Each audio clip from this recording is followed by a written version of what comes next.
Hello, hi, my dear students. Welcome to SCube Academy. So, this is Ravi Kalankar. Please subscribe my channel for updated videos.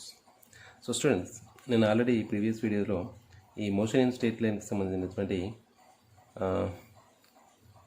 Speed and velocity కానీ distance and displacement కానీ and next equations of motions కానీ so ఈ వీటి cases గురించి ఆ graphs గురించి కానీ explain చేశాను students. And the next topic in this topic relative velocity. So relative velocity అనేది it's a most important topic students. So జనరల్గా మనకు నార్మల్గా ఎగ్జామ్ పాయింట్ ఆఫ్ వ్యూ కూడా చాలా ఇంపార్టెంట్ ఇది రిలేటివ్ వెలాసిటీ అనేది. So what is the relative velocity అనేది చూద్దాం స్టూడెంట్స్. సో ఫర్ ఎగ్జాంపుల్ రెండు వెహికల్స్ని అనుకోండి. ఏ అనే ఒక వెహికల్ అండ్ బి అనే ఇంకో వెహికల్ ఉందనుకోండి. సో ఇవి రెండు కూడా ఒకటి V1 వెలాసిటీ విఏని అండ్ విబి అనే వెలాసిటీ సేమ్ డైరెక్షన్లో ట్రావెల్ చేస్తున్నాయి అనుకోండి.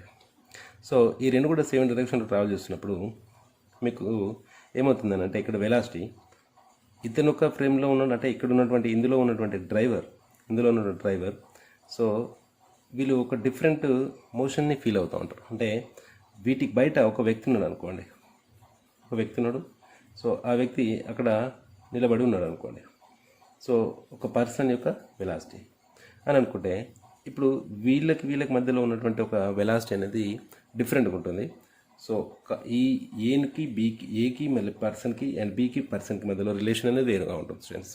సో ఈ వెలాసిటీలో ఏదైతే రిలేషన్ ఉంటుందో దాన్ని మనము ఆ రిలేటివ్ వెలాసిటీ కిందకి తీసుకొస్తాం. అంటే ఎలా చూస్తాము దీన్ని అని అంటే ఇక్కడ ఫర్ ఎగ్జాంపుల్ ఏ యొక్క vehicle velocity with respect to B అన్నాం అనుకోండి. అంటే ఏ యొక్క velocity with respect to B అని అన్నప్పుడు మనం ఏ విధంగా రాస్తామనంటే జనరల్గా ఇవి రెండు ఒక డైరెక్షన్లో ఉన్నప్పుడు మాత్రమే, అంటే సేమ్ డైరెక్షన్లో ఈ విధంగానే ఉన్నాయి అనుకోండి. సో అప్పుడు ఏం రాస్తామంటే విఏ మైనస్ విబి అని చెప్పేసి రాస్తాం. ఓకేనా స్టూడెంట్స్. సో అలాగే ఇందులో ఉన్న డ్రైవర్ను ఆ వెహికల్లో చూసిన అనుకోండి. ఈ బి యొక్క velocity with respect to A అనుకున్నాం అనుకోండి. So VB with respect to A. So అప్పుడు ఏమవుతుంది విబి మైనస్ విఏ అని చెప్పేసి అని అంటాం. సో ఏ యొక్క వెలాసిటీ పర్సన్ తోటి ఉంటే చూస్తే మనకేమొస్తుందంటే విఏ మైనస్ విపి అని చెప్పేసి వస్తుంది. సో అదేవిధంగా VBP is equal to VB minus VP అని చెప్పేసి రాస్తాం. So what is actually so జనరల్గా దీన్ని ఏ విధంగా అర్థం చేసుకోవచ్చు అని అనుకుంటే ఫర్ ఎగ్జాంపుల్గా ఒక ఏ అనే వెహికల్ 60 km/h తోటి ఈ డైరెక్షన్లో వెళ్తుంది అనుకోండి. సో ఇంకొక వెహికల్ బి అనే వెహికల్ కూడా 40 km/h అని చెప్పేసి అనుకుంటున్నాం.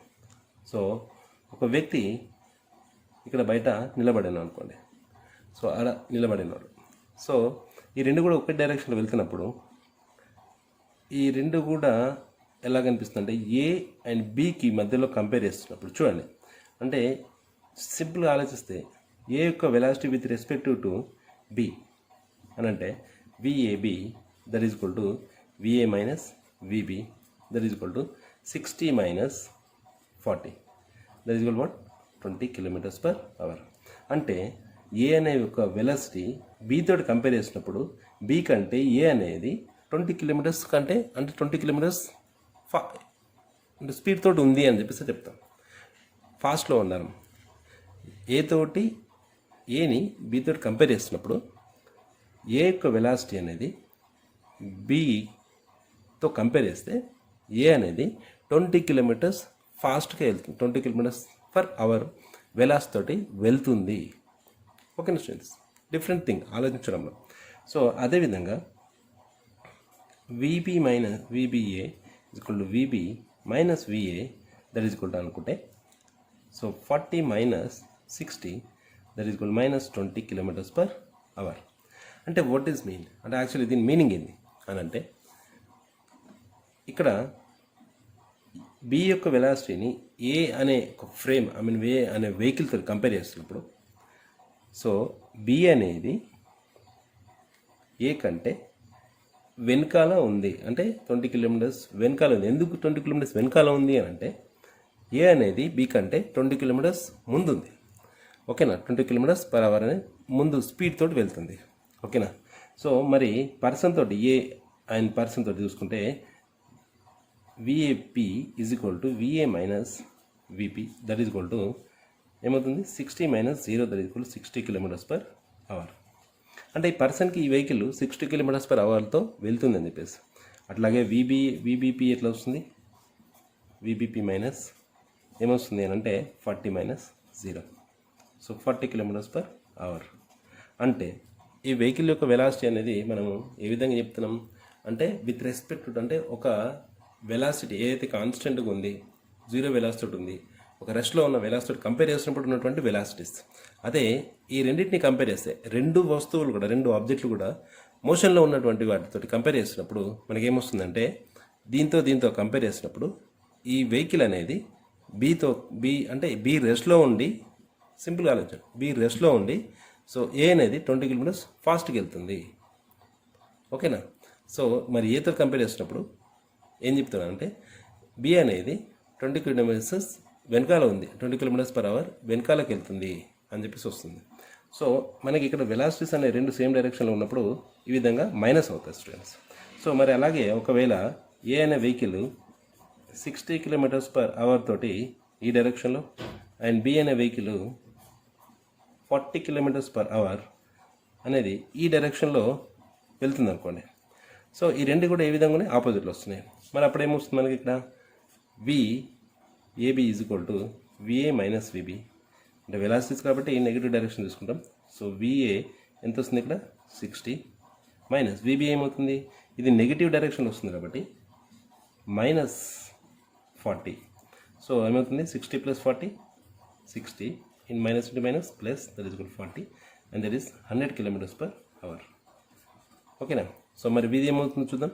VB is equal to VB minus VA that is equal to VB is what minus కాబట్టి మైనస్ 40. నెక్స్ట్ విఏ ఏమవుతుంది 60, so that is equal minus 100 kilometers per hour. అంటే డైరెక్షన్స్లో ఇక్కడ ప్లస్ అండ్ మైనస్. సో ఇక్కడ చూడండి రెండింటిని కంపేర్ చేసినప్పుడు మనకు జస్ట్ 20 కిలోమీటర్స్ డిఫరెన్స్ వచ్చింది. కానీ ఇక్కడ ఏమవుతుంది ఆపోజిట్లో వచ్చినప్పుడు వాటి యొక్క దీని యొక్క వెలాసిటీ దీంతో కంపేర్ చేసినప్పుడు 100, దీంతో యొక్క వెలాసిటీ దీంతో కంపేర్ చేసినప్పుడు 100 వెలాసిటీ వస్తుంది. సో ఎప్పుడైనా సరే వెహికల్స్ అంటే ఇవి ఆపోజిట్లో వెళ్తున్నప్పుడు గుద్దుకున్నాయి అనుకోండి. ఫర్ ఎగ్జాంపుల్ ఒక వెహికల్ వచ్చి సి అనే వెహికల్ వచ్చి దీన్ని ఇలా హిట్ చేస్తుంది సేమ్ డైరెక్షన్లో ఉంది, రెండు సేమ్ డైరెక్షన్ వెళ్తున్నప్పుడు వీటికి రిలేటివ్ వెలాసిటీ ఇది 40 అండ్ ఇది 50 కిలోమీటర్స్ అయింది అనుకోండి. అంటే ఎంత వెలాసిటీ హిట్ చేస్తుందంటే 10 కిలోమీటర్స్ పర్ అవర్ తోటి హిట్ చేస్తుంది కాబట్టి డ్యామేజ్ ఈజ్ లెస్. ఓకేనా స్టూడెంట్స్, సో అలా కాకుండా ఇవి రెండు కూడా ఇలా ఆపోజిట్లో వస్తున్నప్పుడు హిట్ చేస్తున్నాయి అనుకోండి, యాక్సిడెంట్ చేసుకున్నాయి అనుకోండి, కొల్లిడ్ అయినాయి అనుకోండి, ఏమవుతుంది ఒక్క వెహికల్ ఎంత స్పీడ్తో వస్తుంది అన్నట్టు దీంతో కంపేర్ చేసినప్పుడు అంటే 100 కిలోమీటర్స్ పర్ అవర్ వస్తుంది. సో అప్పుడు ఏమవుతుందంటే damage should be more. So accident level అనేది ఎక్కువగా ఉంటుంది. సో ఆ సందర్భంలో ఎక్కువ డ్యామేజ్ అనేది జరుగుతూ ఉంటుంది. ఓకేనా స్టూడెంట్స్, సో ఇది రిలేటివ్ వెలాసిటీ మనకి తెలుసుకోవాల్సినటువంటి చిన్న కాన్సెప్టే, but very interesting topic students. So దీనికి సంబంధించిన ప్రాబ్లమ్స్ చూద్దాం మనం ఎలా ఉంటాయనేది. స్టూడెంట్స్ ఇప్పుడు చూద్దాం ఈ ప్రాబ్లం చూద్దాము. సో రిలేటివ్ వెలాసిటీకి సంబంధించి 2 cars are moving in same direction with the speed 30 kilometers per hour, same direction అంటుంది students. So they are separated by a distance 5 kilometers and the distance between these two cars, అంటే ఈ cars మధ్యలో distance అంతా 5 kilometers distance ఉంది. The speed of a car moving in opposite direction if it meets 2 cars at a interval 4 minutes, అంటే రెండింటిని కూడా ఒకదాన్ని meet అయిన తర్వాత నెక్స్ట్ 4 minutesకి ఇంకో కార్ని మీట్ అయింది. ఓకేనా, సో మరి స్పీడ్ ఎంత యాక్చువల్లీ ఆ వెహికల్ యొక్క స్పీడ్ ఎంత అనేది కనుక్కోవాలి. ఓకేనా, and 2 cars at interval. So ఇక్కడ సొల్యూషన్ చూద్దాం, చాలా చిన్న ఉంటుంది స్టూడెంట్స్, ఇబ్బంది పడాల్సిన అవసరం లేదు. సో నా assume this a car 1, next ఇంకో కార్ ఉంది కార్ 2 అనుకోండి. సో ఇవి రెండు కూడా సేమ్ డైరెక్షన్లో ట్రావెల్ చేస్తున్నాయట. So that is 30 kilometers per hour and this is 30 kilometers per hour. ఓకేనా స్టూడెంట్స్. సో వీటి రెండింటి మధ్యలో డిస్టెన్స్ ఎంత ఉంది అంటే 5 కిలోమీటర్ డిస్టెన్స్లో ఉన్నాయి అటు ఇవి రెండు. సో సేమ్ స్పీడ్లో వెళ్తున్నాయి కాబట్టి 5 కిలోమీటర్ డిస్టెన్స్లో ఉన్నాయి, సేమ్ డైరెక్షన్ 5 కిలోమీటర్ డిస్టెన్స్లో ఉన్నాయి ఒకదానికొకటి. ఓకేనా. సో ఇంకో కార్ ఏమైందంటే ఇంకో కార్ ఆపోజిట్లో వస్తుంది, that is a third car and ఆపోజిట్లో వస్తుంది. సో దానికి వెలాసిటీ అంటే ఈ కార్ని మీట్ అయిన తర్వాత నెక్స్ట్ కార్ని ఎంత మినిట్ టైంలో మీట్ అయిందా అంటే ఒక ఇన్ఫర్మేషన్ ఇచ్చారు, దట్ ఈస్ ఏ 4 మినిట్స్లో మీట్ అయిందట. సో అంటే ఈ 5 కిలోమీటర్స్ని ఇది ఇక్కడ నుంచి ఇక్కడ 5 కిలోమీటర్స్ ట్రావెల్ చేయడానికి ఎంత టైం తీసుకుంది, 4 మినిట్స్ టైం తీసుకుంది స్టూడెంట్స్. సో వీటి యొక్క రిలేటివ్ వెలాసిటీ ఏమవుతుంది, ఫర్ ఎగ్జాంపుల్ దీని యొక్క వెలాసిటీ మనకు తెలియదు కాబట్టి we need to find it out. So దీని యొక్క వెలాసిటీ నేను V అనుకుంటున్నాను. సో ఇప్పుడు చూడండి, సో ఈ V అనే వెలాసిటీ అంటే థర్డ్ది V3, ఈ థర్డ్ వెహికల్ యొక్క వెలాసిటీ వీటితోటి రిలేటివ్ చేస్తే, సో రెండు ఆపోజిట్లో వస్తున్నాయి కాబట్టి ఏం చేస్తాం, ఆ రిలేటివ్ వెలాసిటీస్ యాడ్ చేస్తాం కదా. సో ఇప్పుడు ఏమవుతుంది, V ఈజ్ ఈక్వల్ టు జనరల్గా velocity is equal to distance by time. So distance by time ఇది సింపుల్ కేస్, మనకు తెలిసిన విషయమే. సో ఇక్కడ దీని వెలాసిటీ ఇప్పుడు వీటితోటి కంపేర్ చేసినప్పుడు ఆపోజిట్లో వస్తుంది కాబట్టి దీని యొక్క వెలాసిటీ ఏమవుతుంది, V+30 అనేది జనరల్ వెలాసిటీ, దీనికి ఉన్నటువంటి వెలాసిటీ అవుతుంది ఆపోజిట్ వీటితో రిలేటివ్ చేస్తే. సో V+30 దట్ ఈజ్ కూడా డిస్టెన్స్ ఎంత ఈ రెండు మధ్యలో 5 కిలోమీటర్స్ బై 4 మినిట్స్ అంటున్నాడు కాబట్టి మినిట్స్ని మనము అవర్స్లోకి మార్చుకోవాలి. సో మినిట్స్ అంటున్నాడు కాబట్టి ఏమవుతుంది ఇప్పుడు ఇక్కడ, సో 5 కిలోమీటర్స్ బై 4 ఇంటూ మినిట్స్కి 1 మినిట్కి ఎంత అవర్స్ ఉంటే 1/60 అవర్స్. సో దీన్ని పైకి పంపిస్తే ఏమవుతుంది మనకి 5 ఇంటూ 60/4 V+30. సో 4 1s ఇక్కడ ఏమవుతుంది, 4 1s 4 5s, so 15 5s 75. So 75 that is V+30 కాబట్టి 75, మరి V ఈజ్ కూడా ఏమవుతుంది ఇక్కడ 75 - 30 that is equal to 45 kilometers per hour తోటి ఈ థర్డ్ వెహికల్ అనేది దాని యొక్క independent velocity, not relative velocity, దాని యొక్క ఇండిపెండెంట్ వెలాసిటీ 45 కిలోమీటర్స్. సో ఇది మనకు ఇది రిలేటివ్ వెలాసిటీని యూజ్ చేసి ఎలా చేస్తాం అనేది మీకు అర్థమైంది అనుకుంటా. అండ్ నెక్స్ట్ అట్లాగే ఇంకో క్వశ్చన్ చూద్దాం స్టూడెంట్స్ ఎలా ఉంటుంది అనేది.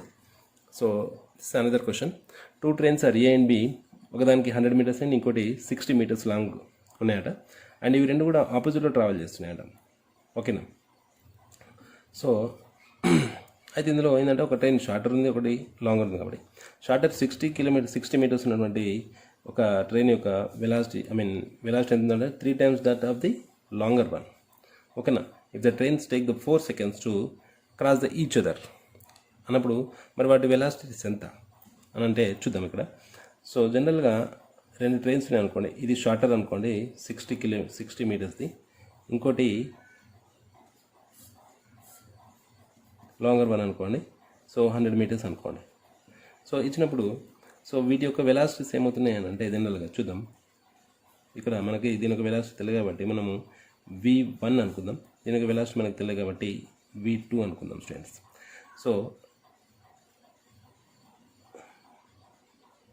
సో అలా అనుకున్నప్పుడు సో ఇక్కడ V1 మనకి ఏమిచ్చిన జనరల్గా 3 times that of the longer one అన్నాడు. సో ఇది V2 కాబట్టి సరే ఇక్కడ ఏమనుకుంటే V1ని U, నేను 3 దీన్ని U అనుకుంటే దీన్ని ఏమనుకుంటాం 3U times అని చెప్పేసి అనుకోవచ్చు స్టూడెంట్స్. సో జనరల్గా దీని యొక్క వెలాసిటీ 3U అండ్ దీని యొక్క వెలాసిటీ ఎంత U అవుతుంది. సో ఈ రెండు ఆపోజిట్లో వస్తున్నాయి. సో ఆపోజిట్లో వస్తున్నాయప్పుడు మరి ఇక రిలేటివ్ వెలాసిటీ ఏమవుతుంది, రిలేటివ్ వెలాసిటీ అనేది 3U + U that is equal to 4U. So దీని యొక్క వెలాసిటీ ఏమవుతుంది, దీనితో కంపేర్ చేసినప్పుడు 4U అని, దీని యొక్క వెలాసిటీ ఎంత ఉంది దీనితో కంపేర్ చేసినప్పుడు 4U వెలాసిటీ తోటి వెళ్తుంది. సో ఈ మొత్తం అంటే రెండు ఒక ఆపోజిట్ వెళ్తున్నప్పుడు ఒకదానికొకటి మొత్తం క్రాస్ అయ్యే లెంత్ ఎంత అని అంటే 60 + 40, టోటల్ డిస్టెన్స్ ఎంత 60 + 100 that is equal to 160 meters అవుతుంది. సో 160 మీటర్స్ని ఎంత టైంలో క్రాస్ చేస్తున్నారంటే 4 seconds. Okay students. సో మరి మనకు velocity is equal to, so జనరల్గా relative velocity is equal to ఏమొస్తుంది మనకి ఇక్కడ డిస్టెన్స్ బై టైం వస్తుంది. సో అప్పుడేమవుతుంది, వెలాసిటీకి రిలేటివ్ వెలాసిటీ ఎంత అంటే 4u, that is equal to distance అంతా ఇక్కడ మొత్తం 160 బై టైం ఎంత 4 seconds. Okay students. సో 4 1 జా 4 4 జా అంటే 40 వస్తుంది. That is equal to 4u by 40 and u is equal to ఎంత వస్తుంది ఇక్కడ మనకి velocity 10 meters per second. So u యొక్క వెలాసిటీ ఎంత అవుతుంది ఇక్కడ మనకి 10 meters per second. అంటే u దీని వెలాసిటీ కాబట్టి 10 meters per second. మరి ఇది 3 times ఎక్కువ కాబట్టి 30 meters per second. సో ఏ యొక్క వెలాసిటీ ఏమవుతుంది 10 meters per second. మరి బి యొక్క వెలాసిటీ ఏమవుతుంది 30 meters per second. ఇది ఆన్సర్ స్టూడెంట్స్. సో మీకు ఇది క్లియర్గా అర్థమైంది అనుకుంటున్నాను. సో ఇలాగే ఉంటుంది స్టూడెంట్స్, కొద్దిగా అర్థం చేసుకొని మనకు రిలేటివ్ వెలాసిటీస్ ఆపోజిట్లో వస్తున్నాయా, సేమ్ డైరెక్షన్లో వెళ్తున్నాయా అనే సందర్భంలో కొద్దిగా మీరు ఆలోచించుకొని చేస్తే మీకు ఈజీగా ప్రాక్టీస్ అయిపోతుంది స్టూడెంట్స్. సో ఇది రిలేటివ్ వెలాసిటీకి సంబంధించినటువంటి కాన్సెప్ట్ అండ్ ఒక 2 ప్రాబ్లమ్స్. సో ప్రాక్టీస్ చేయండి, ఇంకా ఈజీ అయిపోతుంది. Thank you.